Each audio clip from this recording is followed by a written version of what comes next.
Bon, moi, je réponds au nom de Djita Diédhiou. Je suis étudiant à l'université Alioune Diop de Bambey.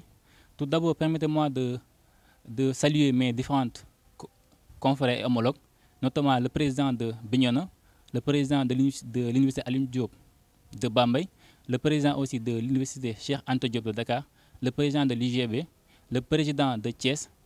Bon, merci beaucoup de m'avoir posé cette question pertinente. Tout d'abord, c'est un constat qu'on a fait d'une manière générale. D'une manière très générale aussi, je peux le dire ainsi. On a constaté les autorités de nos localités. Ils ne répondent jamais à nos besoins. Nous, étudiants du département de Bignona, nous sommes fatigués. Parce qu'à chaque fois, dans nos différentes universités, on constate que les autorités locales prennent très bon soin même des étudiants qui se trouvent dans leur localité. Mais nous, à Bignona, on a constaté que le maire ne nous répond pas, le conseil départemental ne répond pas. C'est face à cette situation-là que nous, étudiants, on s'est fédéré nos forces pour pouvoir au moins faire face à ces défis-là et pouvoir montrer une autre face, une autre vision. Qu'auparavant, c'était juste une façade politicienne. Notre association, déjà, c'est une fédération apolitique. Nous disons c'est une fédération apolitique. C'est une fédération qui regroupe l'ensemble des élèves et des étudiants du département de Bignona. Maintenant, face à ces manquements-là, nous, on s'est décidé, vu la nouvelle génération, avec notre nouvelle vision, on s'est dit que face à ces défis-là, maintenant, c'est fini.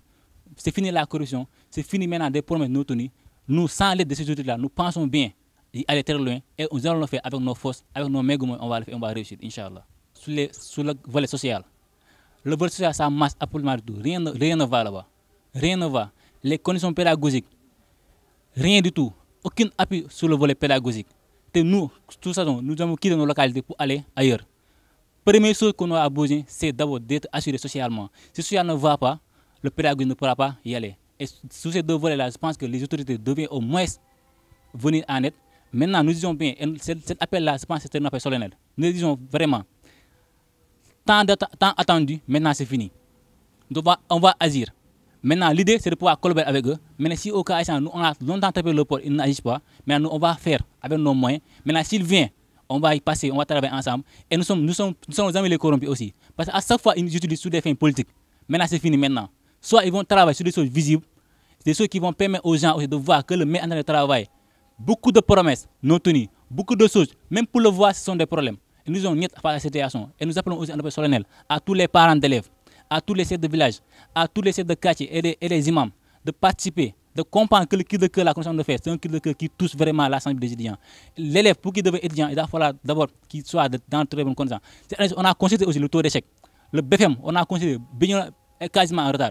Le bac n'en parlons plus. Maintenant, ces conditions-là, supposons un étudiant soit orienté à Bambey, il trouve des conditions précaires. À IGB, c'est pareil. À Lucas, c'est pareil. À Thiès, c'est pareil. Maintenant, comment on va faire? Maintenant, c'est face à cette situation-là qu'on dit de se réunir pour faire face et dire non face à cette injustice.